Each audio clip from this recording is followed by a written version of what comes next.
Oh, crap.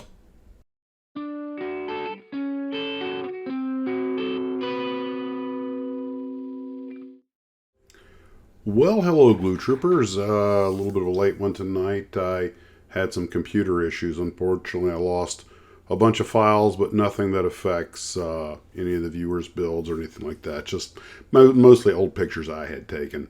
And not a big deal. I didn't really reference them that much. And the storage space was becoming an issue, but ow. Anyway, got the Tiger largely done today. Got the tracks finished. Unfortunately, I realized I had when I had on one side when I had mounted the second set of road wheels, I hadn't quite snugged them down all the way, so the wheels, the outer fourth row road wheels, were bulging out the tracks a little bit, so I had to trim them down, but they fit now and everything's okay. The tank's starting to look pretty good. Typical to be instructions, lots of little details, but I got everything on there, didn't lose a single piece. And of course, usual to me, quality went right together.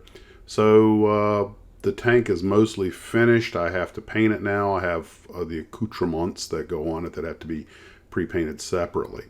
And it's off in the shed, where I also took the M34 truck and Jeep that Bruce gave me and went ahead and pre-painted all of that so that I ran through about three different shades of. I had three cans of olive drab. One was completely full, and two were about a third full. And it took just about all of it to get everything done. Those little cans, you don't get that many squirts out of them before they're dry. And I was like, well, some of the things are slightly different shades, but these are really pre-paints. I'll go get some more paint over at Hurricane Hobbies and give them all a good blast before I put the tires and decals on them once I get them built. But anyway, so I also got working on the Aurora Aero Commander. This is, of course, a former Comet kit. And I never actually built this particular kit before. My brother had the box art on his wall, but I'd never actually built it. And I got to be honest, it's definitely like a 1950s, early 60s kit. It had some pretty rough fits on it. And it's going to be a putty queen. But I'm trying to do a nice job on it because it's still something special. When my wife saw how petite it was, she agreed that perhaps it could go on the shelf with the more Kunstar artwork. So that I'll show you guys that display when I get it done. But I do want to do a nice job on it, but it has turned out to be a little more of a challenge.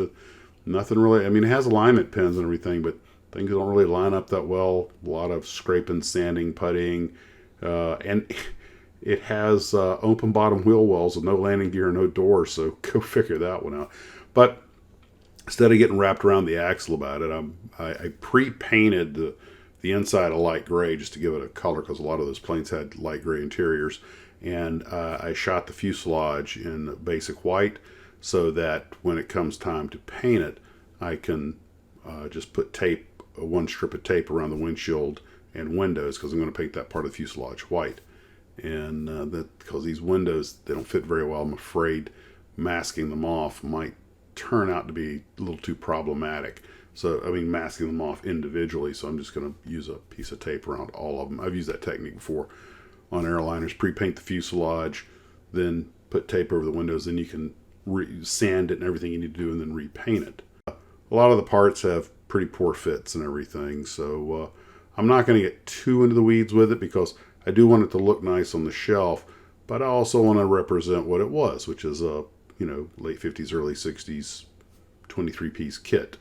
And this one, since it doesn't come with landing gear, you have to put it on the stand, and you have to put the stand in the fuselage halves when you put them together. So there he goes. So it's hardening overnight. I'll hopefully paint that tomorrow. And in fact, I would like to get started on the Tiger tomorrow also. So pretty productive day. In fact, I didn't even get out of my pajamas. Perfect day. Sat around the house building models in my PJs. Life doesn't get any better than that. Well, that's all I've got for right now, guys. I will talk at you later. And as always, model on.